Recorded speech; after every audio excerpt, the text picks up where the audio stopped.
그러니까 우리 다 함께 이사야서 28장 말씀을 함께 보도록 하겠습니다.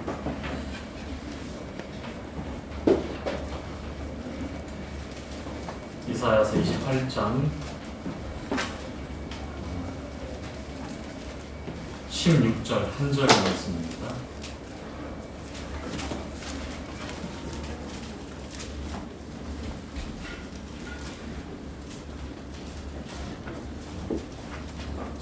함께 읽을까요? 그러므로 시작. 그러므로 주 여호와께서 가라사대 보라 내가 한 돌을 시온에 두어 기초를 삼았느니 곧 시험한 돌이요 귀하고 견고한 기초돌이라. 그것을 믿는 자는 극절하게 되지 아니하리라. 아멘. 자, 우리 주님께서 어떤 돌을 두셨을까요? 마지막 부분에 나와 있죠. 시험한 돌, 단련된 돌이고 귀하고 견고한 무슨 돌이요? 기초돌. 예. 오늘 말씀을 나누게 될 텐데 돌에 관한 말씀을 나누게 될 겁니다. 저는 석공이 아닙니다. 그리고 제 이름에 석자가 들어가지도 않습니다. 석자가 들어가는 형제님들 계시죠? 돌석자. 그래서 아마 다른 분보다도 돌에 관한 이야기는 훨씬 친근감 있게 들려질 것 같아서 기대를 해봅니다. 성경은요, 하나님 말씀에는 돌에 관한 그러한 말씀이 여러 군데에 언급하고 있습니다. 여러분이 가장 자주 듣는 돌에 관한 말씀이 있죠? 어떤 단어죠? 그렇죠. 반석, 락, 반석. 우리가 돌 얘기할 때는 돌멩이 같이 이렇게 조그마한 주먹만한 굴러다니는 조약돌을 이렇게 생각하는데 좀 더 크게 큰 돌 이렇게 생각을 하시면 좋을 것 같습니다. 본문 말씀에 읽었던 말씀 보니까 하나님께서 시온에 돌을 하나 두신다고 하는데 시험한 돌, 즉 단련받은 돌이며 귀하고 견고한 기초돌이다 말씀합니다. 시온은요 예루살렘을 가리켜요. 그리고 더 진정한 의미는 우리의 시온이 어디입니까? 본향 하늘나라죠. 새 예루살렘 성을 나타내고 있습니다. 시온은요 주님 오신 이후에 이스라엘을 가리켰다면 예수 그리스도 안에서 이제 새롭게 주님의 말씀의 기초 위에서 주님의 반석 되신 우리 주님 위에서 세워진 교회를 나타내기도 합니다. 즉 귀하고 견고한 그 기초돌은 우리 주 예수 그리스도를 가리킵니다.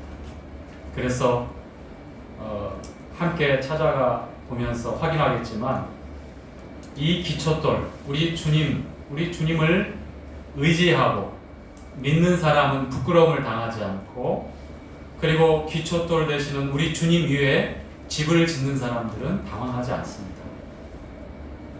자, 베드로 전서 2장 말씀을 보시죠. 2장 4절부터 시작되는 말씀인데요. 여기서는 또 다른 돌이 등장을 하는데 어떤 돌인지 한번 눈여겨보시기 바랍니다. 베드로 전서 2장 4절부터 한번 보시죠. 함께 4절 말씀만 4절 5절 말씀 두 구절 말씀 읽어보죠. 사람에게는 시작. 사람에게는 버림받아 되었으나 하나님께는 택하심을 입은 보배로운 산돌이신 예수의 나와. 자, 거기까지 잠깐만요. 자, 무슨 돌이 등장합니까? 산돌인데 그냥 산돌입니까? 보배로운, 프리셔스, 산돌, 리빙스톤이죠. 리빙스톤. 아프리카를 개척했던 탐험가 리빙스톤, 여러분 아시는 분 계실지 모르겠습니다. 아프리카의 세계 3대 폭포 중에 하나인 폭포가 있죠. 어떤 폭포죠? 영국의 여왕의 이름을 그렇게 빌어서 지은 폭포가 빅토리아 폭포. 빅토리아 폭포. 리빙스턴에 의해서 그렇게 탐험되면서 발견되고 그렇게 명명되어졌죠. 이게 제가 정확하게 말씀하고 있는지 모르겠지만 나중에 확인해 보시고. 맞습니까? 예. 그 다음에 또 뭐 참고 사항이니까 두 번째, 세 번째 폭포.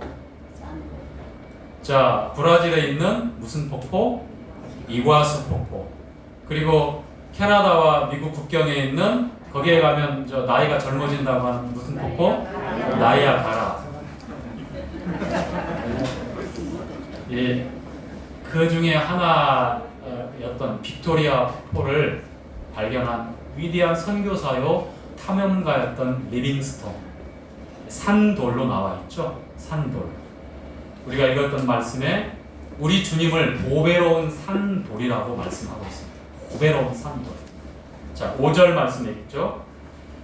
너희도 시작. 너희도 산돌같이 신령한 집으로 세워지고 예수 그리스도로 말미암아 하나님이 기쁘게 받으실 신령한 제사를 드릴 거룩한 제사장이 될지니라. 여기서 두 부분을 제가 언급하고 싶은데요. 너희도 산돌같이 라고 되어 있죠. 실제는 산돌이 아닌데 산돌같이, 산돌처럼 이렇게 비유하고 직유하는데 그렇지 않습니다. 너희도 산돌들로서 이렇게 번역하는 게 맞습니다. 다시 말씀을 드리면 보배로운 산돌이신 우리 주님이 산돌이며 주님의 자녀인 우리들도, 성도들도 산돌이라고 성경은 증거하고 있습니다. 자, 다시 한번 묻겠습니까? 여러분은 산돌 같은 가짜돌입니까? 아니면 진짜 산돌입니까? 진짜 산돌이에요. 돌에 관한 말씀을 드린다고 그랬죠? 왜 말씀을 드리는지 여러분 계속 주목하셔야 됩니다.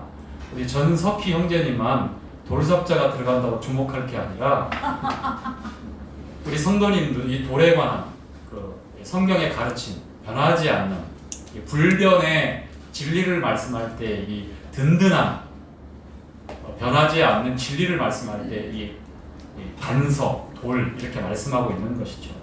자, 그리고 두 번째 언급하고 싶은 것은 뭐냐면 마지막에 5절 부분 마지막에 보면 거룩한 제사장이 될지니라 라고 미래형으로 이렇게 되어 있잖아요. 아닙니다. 거룩한 제사장이 되었도다. 이렇게 영어 성경에는 되어 있어요. 너희도 산돌들로서 영적인 집, 신령한 집으로 지워지고 거룩한 제사장이 되었도다 라고 말씀하는 겁니다.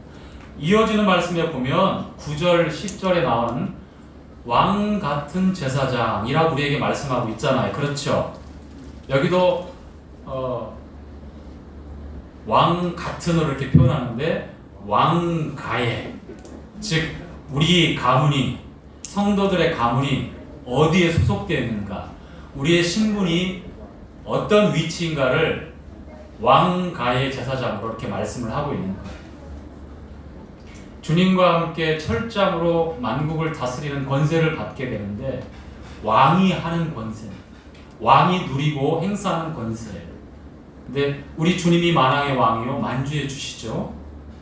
그리고 주님의 몸인 교회 성도들도 동일하게 왕가의 후손들로, 동일하게 왕가의 후손들로 그렇게 누리고 다스리는 그 권세를 동일하게 받게 되는 거예요. 그래서 왕가의 제사장이라고 말씀을 하고 있고요.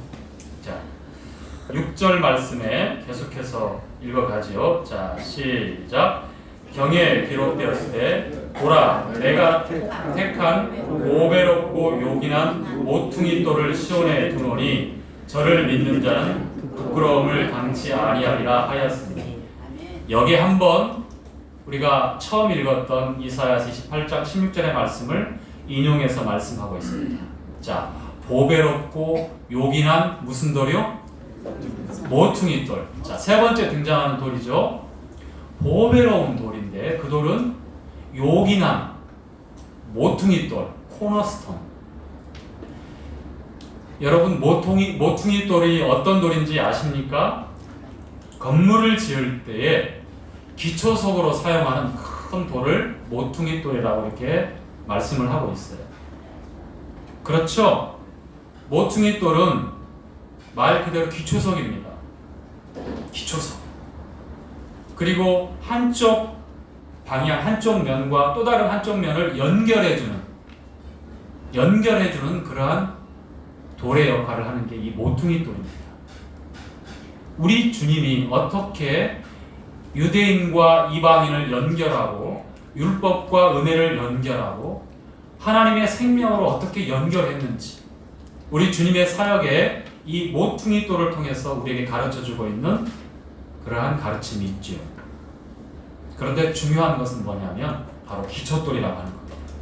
모퉁이 돌은 반석, 기초돌이라고 하는 거예요.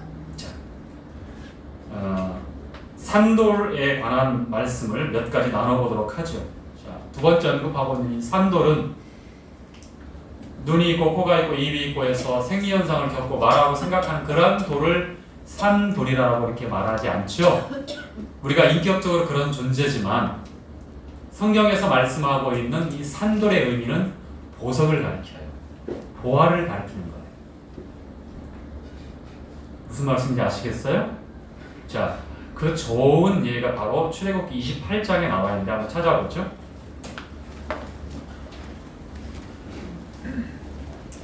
출애굽기 28장에 보면 제사장의 의복을 만드는 데에 두 가지 갖춰야 될 그런 제사장의 의복 가운데 들어가는 내용이 있는데요.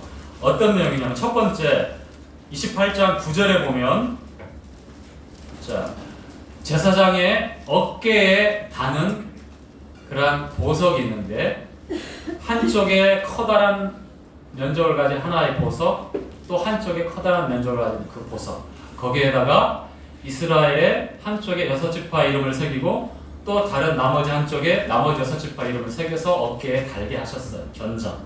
자, 9절부터 한번 보시죠. 12절까지. 자, 함께 읽어갈까요? 9절. 자, 호마노 시작. 호마노 2개를 취하여 그 위에 이스라엘 아들들의 이름을 새기되 그들의 연치대로 6 이름을 한 보석에 나머지 6 이름은 다른 보석에 보석을 새기는 자가 이내 새김같이 너는 이스라엘 아들들의 이름을 그 2 보석에 새겨 금태에 물리고 그 2 보석을 에봇 2 견대에 붙여 이스라엘 아들들의 기념 보석을 삼되 아론이 여호와 앞에서 그들의 이름을 그 2 어깨에 메어서 기념이 되게 할지며 너는 금으로 태를 만들고 정금으로 노끈처럼 2 사슬을 닦고 그 따은 사슬을 그 태에 달지니라. 자, 아론의 2 어깨에 금으로 따서 만든 그 안에 틀 안에 보석을 취하고 거기에 6 이스라엘의 지파 아들들의 이름을 각각 새기게 하셨습니다. 그리고 어깨에 이렇게 착용하게 했습니다. 어깨. 자, 여러분 이 어깨는 무엇을 나타내고 무엇을 의미하고 무엇을 상징할까요? 어깨. 예? 권위는 오른손. 자, 능력이라고 말씀을 드릴 수 있습니다. 능력이 머무는 능력을 나타내는 그 자리를 어깨라고 말씀을 하고 있죠. 그렇죠? 자, 이스라엘의 12지파 이름 한번 외워볼까요? 자, 이쯤에서 반복을 해야 여러분이 계속 숙달되어지고 반복하면 평생에 잊어버리지 않습니다. 자, 르시레요 이스 단납가다 르시레요 단납가다 이스 요베. 제가 방언을 한 거 아닙니다. 자, 12지파의 첫 글자만 그렇게 했습니다. 자, 첫 번째 르, 시, 레, 유. 자, 르. 제가 르 하면 여러분이 말씀하는 거예요. 르, 시, 시므온, 레, 레위, 유, 유다, 잇, 이사갈, 스, 스불론, 단. 단, 납.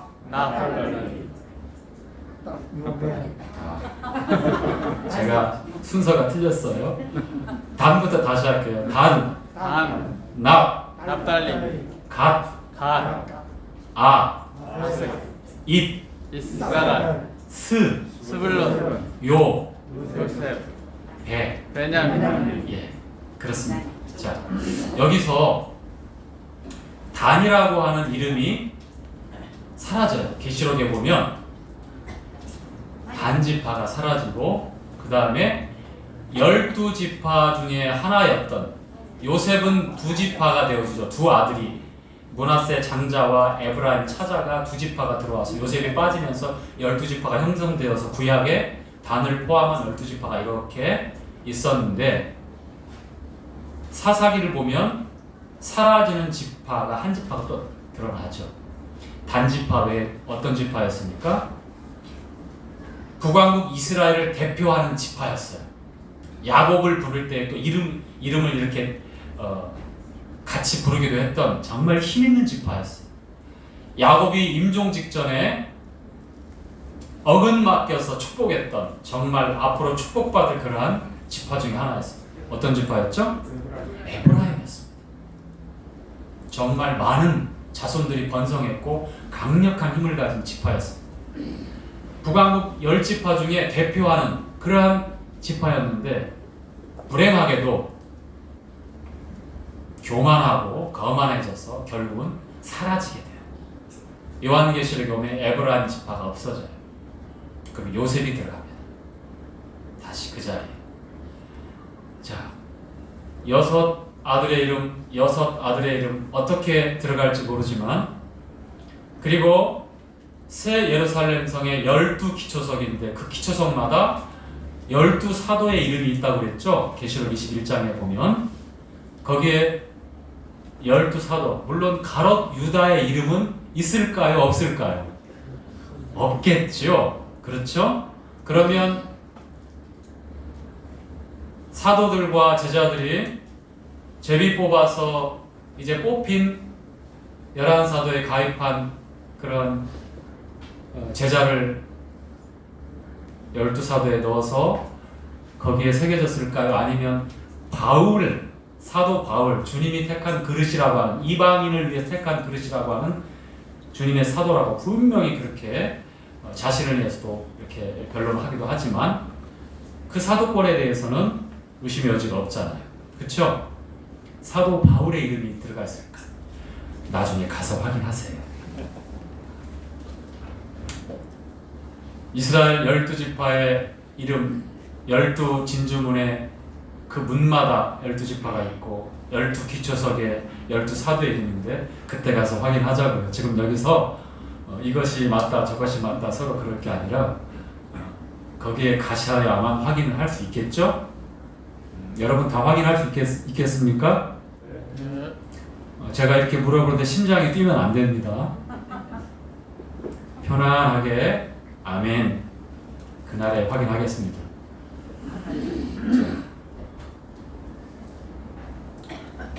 이 대제사장 아론의 어깨에 있었던 이 보석에 새겨진 12아들의 이름. 이 보석이 바로 산돌이에요. 좀 더 디테일하게 이 교회가 하나님 앞에 어떻게 보배로운 산돌인지 한 번 더 확인하죠. 15절부터 21절까지 함께 읽죠. 시작. 너는 한결 흉패를 에봇 짜는 법으로 금실과 청색, 자색, 홍색 실과 가늘게 꼰 배실로 공교히 짜서 만들되 장광이 한 뼘씩 2겹으로 네모 반듯하게 하고 그것에 4줄로 보석을 물리되 첫 줄은 홍보석, 황옥, 녹조이요 둘째 줄은 석류석, 남보석, 홍마노요 셋째 줄은 호박, 백마노, 자수정이요 넷째 줄은 녹보석, 호마노, 벽옥으로 다 금태에 물릴지니 이 보석들은 이스라엘 아들들의 이름대로 12이라 매 보석에 12지파에 한 이름씩 인을 새기는 법으로 새기고 정금으로 노끈처럼 따은 사슬을 흉패 위에 붙이고 또 금고리를 둘을 만들어 흉패 위 곧 흉패 두 끝에 두 고리를 달고 따은 두 금사슬로 흉패 두 끝 두 고리에 꿰어 매고 두 따은 사슬에 다른 두 끝을 에보다 두 견대에 금태에 매고 또 금고리 둘을 만들어 흉패 아래 양편 가운데 곧 에봇에 따은 곳에 달고 거기까지요.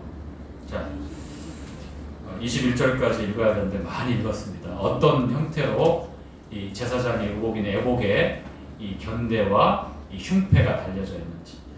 대제사장의 에봇 가슴 제 겉옷 위에 네모 반듯하게 한 뼘 정도, 어른 뼘으로 한 뼘 정도, 그러니까 25cm 내외로 그렇게 되어져 있는 흉패를 만들어서 그 흉패 안에 네 줄, 위에서부터 한 줄, 두 줄, 세 줄, 네 줄 들어가게 보석을 각각 세 개씩 해서 한 줄 해서 12개, 도합 12개의 보석을 흉패에 달 수 있도록 만들어라, 이렇게 말씀하고 있는 내용입니다.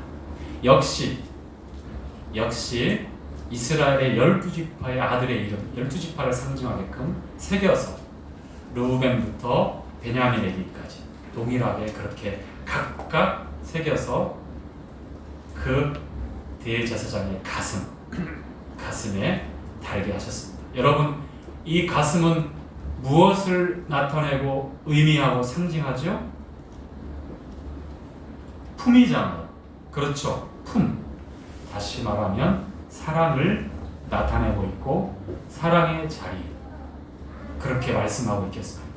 어깨가 능력이라면 이 가슴에 있는 이 12보석은, 즉 대제사장의 가슴에 흉패로 있는 12보석은 히브리서 3장 1절부터 쭉 나와 있는 말씀대로 믿는 도리의 사도시며 대제사장이신 예수 그리스도를 어떻게 하라? 깊이 생각하라. 그렇습니다. 하나님 앞에 우리의 대제사장은 바로 예수 그리스도입니다. 예수 그리스도의 가슴에 12보석이, 아론의 가슴에 12보석이 있는 것처럼 우리의 대제사장이신 예수님의 가슴에 이 12보석의 교회가 사랑의 품에 안겨져 있는 것을 나타내는 거예요. 아시겠죠? 아멘? 아멘. 자, 그래서 이 살아있는 돌, 산돌이 무엇인가?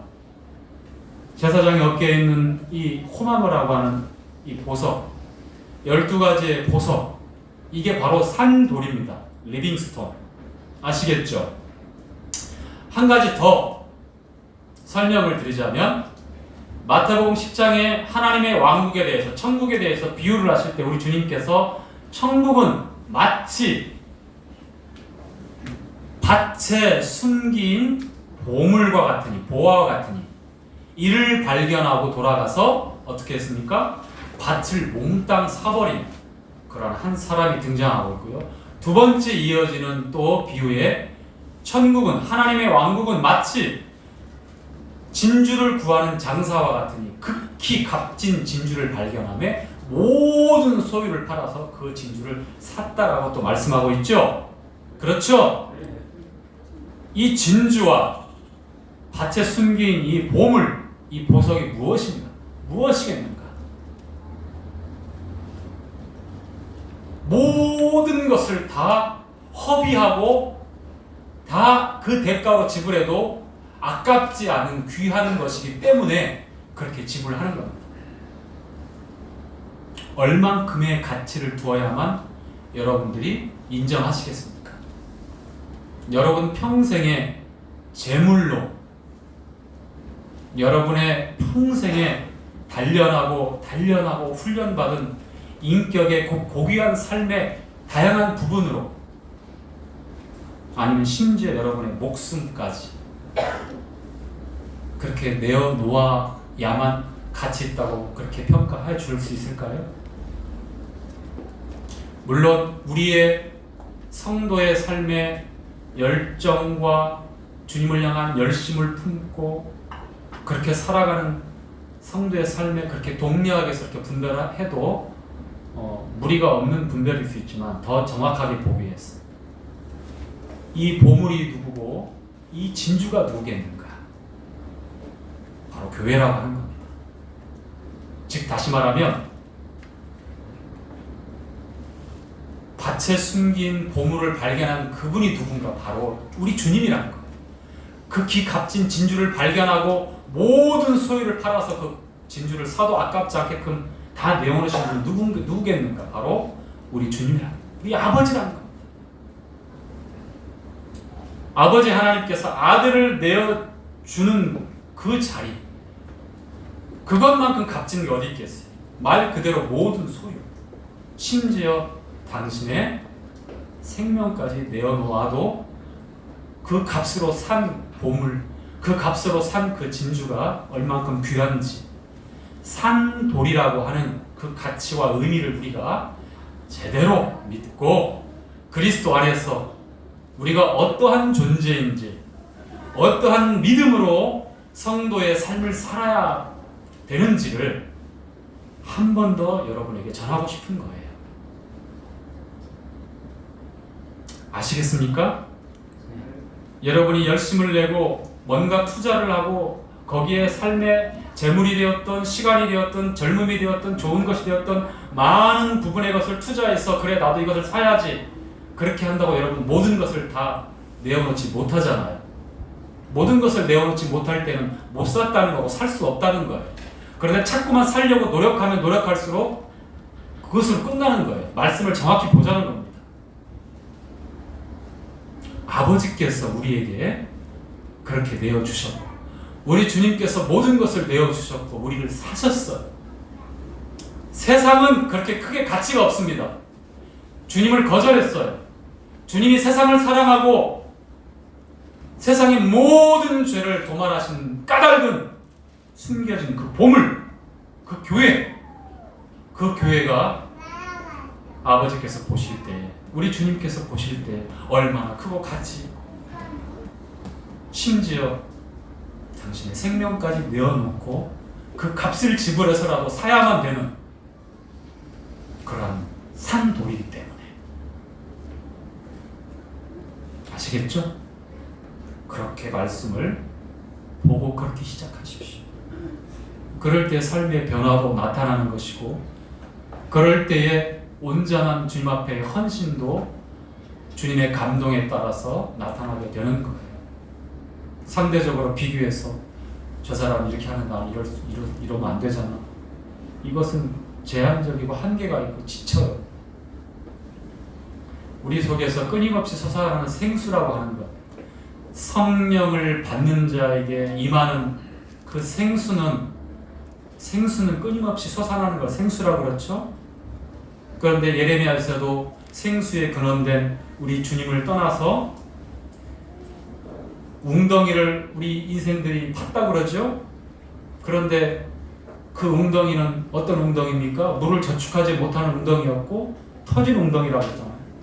그래서 늘 수고해야 돼요. 늘 수고해야 되고 늘 불안하고 늘 염려하는 거예요. 기쁨이 없죠.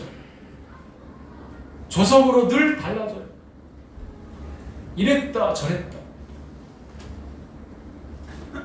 그러나 이러한 하나님의 말씀이 나에 대해서 아버지 하나님께서 쏟으신 그 사랑과 우리 주님께서 어떠한 값을 지불하셨는지, 그리고 내가 주님 안에서 가슴에 품어진 산돌이요 주님의 어깨 위에 있는 호마노 같은 보석이라고 하는 사실을 온전히 믿고 그것을 내 전생애에 받아들여서 산다면 그리스도 안에서 자존감이 무엇인지 알게 되는 것이고, 세상과 비교하고 경쟁해서 그렇지 못하면 한숨 쉬고 땅을 내려다보고 늘 염려하며 살지 않잖아요. 그리스도 안에서 내가 존귀하고 가치 있다라고 하는 것을 매일 되새길 수 있잖아요. 그게 바로 산돌입니다. 그렇게 주님의 집으로 지어져 가는 거예요. 아멘? 네. 자, 계속해서 하나님 말씀 찾아보죠. 자, 이번에는 창세기 11장으로 한번 가보겠습니다. 이제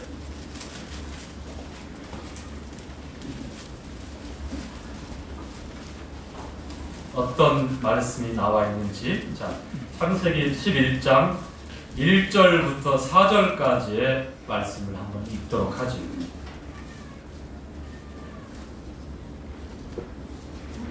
시작. 온 땅에 구음이 하나요 언어가 하나였더라. 이에 그들이 동방으로 옮기다가 신할 평지를 만나 거기 구하고 서로 말하되 자 벽돌을 만들어 견고히 붙자. 이에 벽돌로 돌을 대신하며 역청으로 진흙을 대신하고 또 말하되 자 성과 대를 쌓아 대 꼭대기를 하늘에 닿게 하여 우리 이름을 내고 온 진의 흩어짐을 면하자 하였더니. 거기까지요. 자, 바벨탑을 쌓고 있는 고대 인생들의 모습들을 말씀하고 있는데요. 알다시피 그 결론은 주님이 내려오셔서 언어를 혼잡케 하고 온 땅에 흩어지게 만듭니다. 자, 이 바벨탑을 쌓을 때까지는 어때요? 구음이 하나, 언어가 하나였다는 거예요. 하나예요. 지금은 헤아릴 수 없는 언어가 많잖아요. 이게 바벨탑, 하나님께 온 인류가 일심단결해서 반역을 꿈꿀 때 그 결과적으로 일어나는 게 바로 언어 혼잡이에요. 죄의 결과죠. 그런데 이 바벨탑을 쌓을 때에 주목해서 봐야 될 게 뭐가 있지요? 돌에 관한 거. 뭐가 있습니까? 뭘 대신했어요? 벽돌. 자, 입자가 고운 흙을 거푸집에 넣어서 일정한 모양을 만들고 그것을 고온에다 구워요. 그러면 단단한 벽돌이 되죠. 돌을 대신하는 그런 기술력으로 이제 뭘 쌓고 있어요? 바벨탑. 그 바벨탑은 하늘에까지 닿게 해서 하나님의 영광을 탐내고 대적했던 사단 루시퍼의 동일한 반역에 그대로 함께 동참하고 있는 죄악된 인생들의 모습을 드러내고 있고요. 뿐만 아니라 하나님께서는 온 땅에 충만하라고 말씀했죠. 정복하고 다스리고 충만하고. 그런데 흩어짐을 면하자. 그래서 거대한 도시를 만들어서 그 도시를 중심으로 해서 오밀조밀하게 그렇게 살겠다는 겁니다. 에녹 최초의 도시가 이제 등장했었죠. 어떤 그 도시였죠? 에녹성이잖아. 가인이 자기 아들을 낳고서 도시를 건설하는데 에녹이라고 이름을 붙였어요. 아들 이름을 따라서. 이 도시 이 자체가 우리가 살고 있는 이 메트로폴리탄, 이 거대한 이 서울 같은 1000만 넘고 가까이 되는 거대한 도시들 얼마나 살기 편합니까?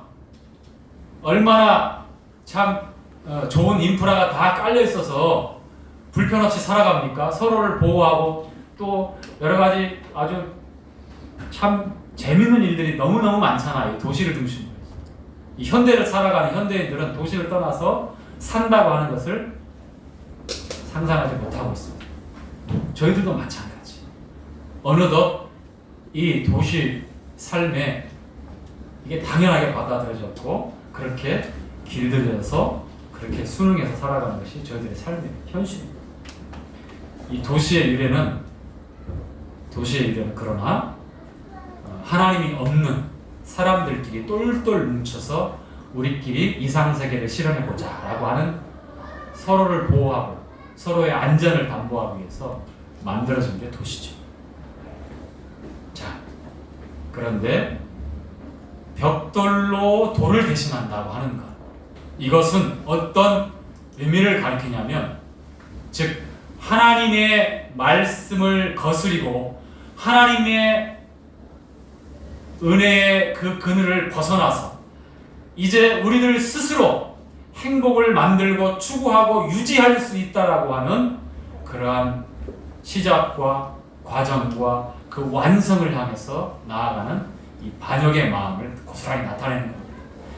기술이, 문화가, 그리고 날로 진보되어지는 모든 인간 사회의 모든 것들이 하나님을 대적하는 일에 다 사용되어 가게 되어 있습니다. 과학이라는 이름으로 우리는 그 과학자가 얘기하거나 과학이라는 이름으로 나오는 그 이론들을 맹신하는 경우가 있는데 대단히 많은 것들 중에 그렇지 않은 것들도 많이 있어요. 성경은 과학을 가리켜서 초등학문이라고 이렇게 말씀을 하고 있습니다. 이미 이 전염병 시대에 지금부터 3,500년 전에 코로나19 같은 이 전염병 시대에 어떻게 이 전염병에서 안전하게 우리가 생존하고 살아갈 수 있는지 이미 3,500년 전에 기록된 율법서, 레위기서에 정확히 기록되어 있어. 정결함, 거룩함에 대해서. 레위기서를 여러분 읽어보십시오. 저기 저명한 의학자들 그 귀에 이렇게 듣고서 아침에 즐거웠다가 또 저녁에 질본 발표에 의해서 그냥 두려워하지 마시고 레위기서를 읽으세요. 레위기서를. 이미 하나님은요 저희들에게 어떤 세상, 죄에 대해서 어떤 세상이 죄를 인하여서 어떤 세상에 도래할 것인지 아시기 때문에 그 결과들에 대해서 피하고 분리하고 보존될 수 있도록 다 말씀을 주셨어요. 이미 3,500년 전. 자, 인간들의 반역이 어떻게 됩니까? 성과 대를 쌓아 그 꼭대기를 하늘에 닿게 하여 우리 이름을 내고, 자, 누구의 이름을 내고요? 우리 이름을 내고 온 지면에 흩어짐을 면하자. 정면으로 하나님의 뜻을 거스리고 정면으로 하나님의 말씀에 반기를 드는 바벨탑이 바로 그겁니다. 근데 오늘날 어떻습니까? 지금 바벨탑을 열심히 쌓아오고 있는 시대 아닙니까? 자, 다니엘서 2장으로 갈까요?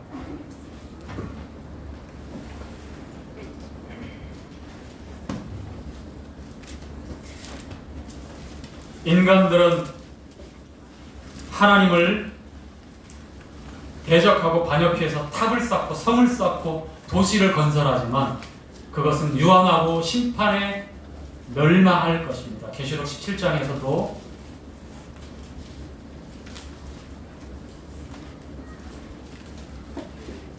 말씀을 통해서 인간 세상의 거대한 탑과 도시들이 무너지고 그리고 바벨론이 또 무너지고 애곡하는 일들이 일어나고 그런데 히브리서 11장의 저 후반부에 보면 믿음의 선진들이 걸었던 그 삶 그리고 나중에 격려하시고 위로하시는 약속의 말씀을 주실 때에 주님께서 세우신 성이 있죠. 사람의 손으로 지은 성이 아니라 하나님이 지으신 성. 우리는 지난번에 교제했던 바로 그 한 성을 예비해 그리고 그들의 하나님이라 불려진 것을 부끄러워하지 않는다라고 그렇게 히브리서 11장에서 위로하시고 격려하시고 약속하시고 하나님이 세우신 성, 우리를 위해서 예비한 그 성은 우리 사람들이 힘써서 노력하고 애써서 하나님 말씀을 떠나고 대적하고 반역해서 자신들의 이름을 내려고 하는 흩어짐을 면하고 우리끼리 행복할 수 있고 이상세계를 실현하고 우리 앞에 행복을 만들고 그것을 유지하고 완성할 수 있다라고 하는 허황된 그런 가르침과는 달라요. 무너지고 심판받고 없어집니다. 흩어집니다.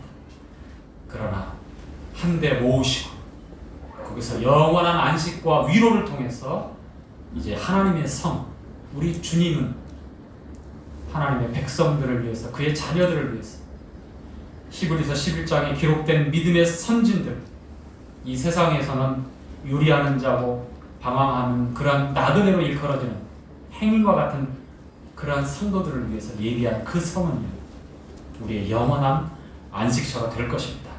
이 세상은 절대 그렇게 되어지지 않아요. 절대 그렇지 않습니다. 아무리 애쓰고 노력하고 우리가 단단하게 준비하고 모아보고 이러한 위기와 어려움 가운데서 조심한다는데 안식이 없어요. 안전이 없단 말이에요. 어떤 상황이 도래할지 급기야 백신을 만들어서 너는 맞았느냐 안 맞았느냐, 맞은 사람은 일상생활에 복귀하고 그렇지 않은 사람은 이제 표를 두어서 따로 구분하고 뭐 그런 시대가 안 올 것 같습니까? 불안하고 두려워하다가 혐오하고 이제 수시적으로 감시하고 통제하는 그런 시대가 성큼 왔잖아요. 저는 먼 미래에 우리 자녀들 세에 있을까라고 이런 생각을 했어요. 말씀 분별하면서. 그런데 지금 전염병 상황을 보면서 정말 가까이 왔구나라는 것. 이제 그렇게 여론이 되는 거예요. 마태복음에 여러 군데 마태복음 10장에 그렇게 나오고 24장에 나오지만 자식들이 부모를 죽는데 내어주고 부모가 자식들을 죽는데 내어주고 고발 고소하고 사랑이 식어지고 뭐 인성이 파괴되어지고 천륜이 무시되어지는 그런 세상 어느 날 갑자기 임할 것 같습니까? 이렇게 시작된 거예요. 설마 그런 뭐 일이 있겠어? 아니에요. 주님이 말씀하고 있잖아요. 자식들이 부모를 죽는데 내어줘요. 부모들이 자식들을 죽는데 내어줍니다. 고발해요. 고소해요. 정상적이지 않다는 겁니다. 이 땅에서는 안전하지 않습니다. 제가 이런 말씀을 자꾸 드리는 것은 여러분이 어디에 있는가, 그리고 어디를 소망하고 오늘을 그리고 내일을 어떻게 살 것인가 생각하십시오. 그리고 바라보십시오. 자, 다니엘서 2장 말씀 한번 보시죠. 다니엘서 2장 31절부터 35절까지 바벨론 왕 느부갓네살 왕이 꿈을 꾸었는데 이제 다니엘이 해석해주는 내용입니다. 자, 머리는 금이요, 자, 이 가슴은 은이요, 배는 노시요, 그 다음에 이 하체 두 다리까지는 철이요, 그 다음에 종아리부터 발가락까지는 일부는 철이고 일부는 진흙으로 이렇게 되어 있는 거예요. 다니엘이 바벨론 왕 느부갓네살에게 하나님께서 보여주신 이 세상의 역사가 어떻게, 이 세상의 제국들의 흥망성쇠가 어떻게 되어질 것인지 보여주고 있는 내용이에요. 그리고 36절, 45절부터 그 해석이 나와 있는 겁니다. 금은 바벨론을 나타내고, 은은 메데 파사 왕국을 나타내고, 동은 헬라 제국을 나타내고, 철은 로마 제국을 나타내고, 그 다음에 철과 진흙이 섞여있는 열 발가락은 마지막 때 임할 그러한 적그리스도의 나라, 물론 다 적그리스도의 그림자, 그런데 드러날 적그리스도의 나라, 그걸 나타내고, 그리고 7장에 가면 네 짐승이 나오죠. 네 짐승, 그쵸? 네 짐승이 나오는데 첫 번째는 사자가 나오고, 두 번째는 어떤 짐승이 나옵니까? 곰이 나오고, 세 번째는 표범이 나오고, 네 번째는 극히 우악스럽고 무서운 그런 짐승이 나옵니다.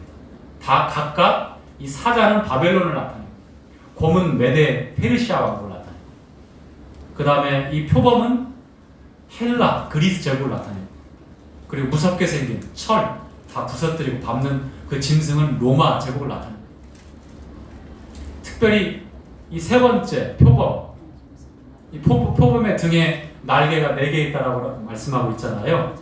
이게 알렉산더 대왕이 갑자기 죽고 30대 중반에 죽어요.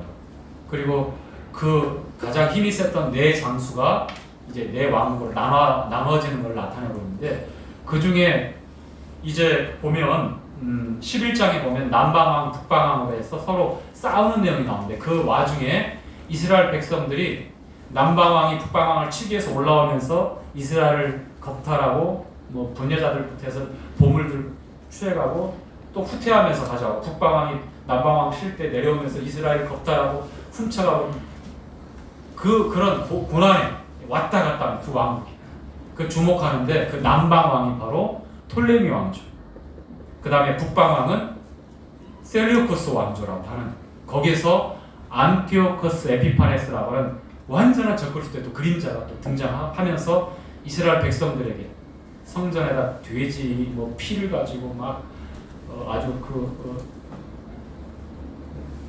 악한 짓을 서슴지 않습니다. 우상을 만들고, 다니엘서에 그대로 기록된 그 그 예언들을 그런 일들이 벌어져요. 자, 그런데 이러한 일이 있을 것을 주님은 알고 다니엘을 통해서 이렇게 말씀하는데 2장에 보면 마지막에 돌이 등장해요.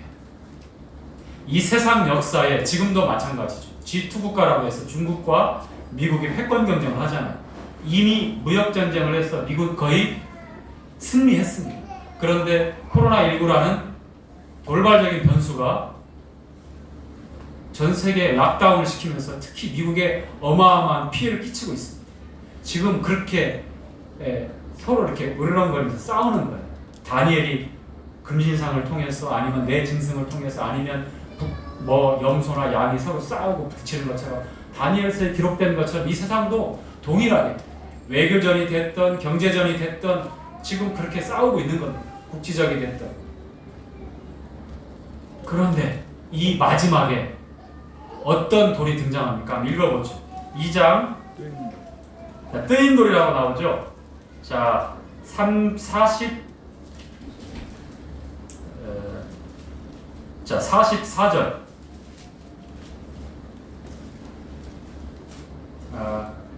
42절부터 볼까요? 42절부터 함께 읽죠. 시작. 그 발가락이 얼마는 철이요 얼마는 진흙인지 그 나라가 얼마는 든든하고 얼마는 부서질 만한 것이며 왕께서 철과 진흙이 섞인 것을 보셨은즉 그들이 다른 인종과 서로 섞일 것이나 피차에 합하지 아니하니 철과 진흙이 합하지 아닌 것 같으리라. 이 열왕의 때에 하늘의 하나님이 한 나라를 세우시리니 이것은 영원히 멸망하지 아니할 것이요 그 국권이 다른 백성에게로 돌아가지도 아니할 것이요 도리어 이 모든 나라를 쳐서 멸하고 영원히 설 것이다. 자, 왕이 사람의 손으로 아니하고 산에서 뜨인 돌이 철과 놋과 진흙과 은과 금을 부서뜨린 것을 보신 것을 크신 하나님이 장래일을 왕께 알게 하신 것이라. 이 꿈이 참되고 이 해석이 확실하니이다. 자, 결론 부분입니다. 12시까지 끝내라고 제가 언지를 들었는데 끝냈습니다. 끝냈는데 지금은 부연설명입니다. 자, 죄송합니다. 자, 이 열왕의 때에 하나님께서 산에서 사람의 손으로 깎아내지 않은, 그럼 누가 그랬겠어요? 하나님께서 이 뜨인 돌 깎아냈다는 거예요. 공중에 붕붕 떴다는 그런 것이 아니라 떴다, 이렇게 뜨다, 각을 뜨다 하는 것처럼 깎아냈다, 커팅했다는 겁니다. 그 돌이 금신상을 쳐버려요. 어떻게 됩니까? 가루로 돼서 금신상은 이제 없어집니다. 이게 바로 이 땅에 인간이 천단을 달리며 바벨탑을 쌓아서 올려놓은 그러한 문화요, 그러한 정치요, 군사요, 외교요, 모든 것들이 될 것입니다. 그렇게 자부하고 이 땅에서 그렇게 후원장담하고 살지 모르겠지만 뜨인 돌 치는 날에 이제 가루가 돼서 사라져버립니다. 사라져버려요. 그리고 이 돌은 온 세상에 가득한 정말 석국이 되는 거예요. 석국. 돌의 나라. 산돌들이 가득한, 우리 주님이 가득한 그런 메시아 왕국. 왕국이 도래하는 겁니다. 아멘? 이 줄거리를 어떻게 되는지, 우리가 어떤 돌이며 주님 안에서 우리 주님이 반석이요 뜨인 돌이 되어서 마지막 날에 심판하실 때 온데간데 없어진다고 하는 겁니다. 온데간데 없어지는 것들에 우리의 마음과 우리의 미련이 끈질기게 붙잡혀 있지 않기를 바랍니다. 거기에 마음이 쏟아지지 않기를 바랍니다. 한 줌도 안 되는 것들 붙잡고 호언장담하며 그렇게 살지 않기를 바랍니다. 나는 주님 안에 산돌이다 라는 믿음으로 그렇게 살아가는 우리 성도들이 되었으면 좋겠습니다. 마치겠습니다.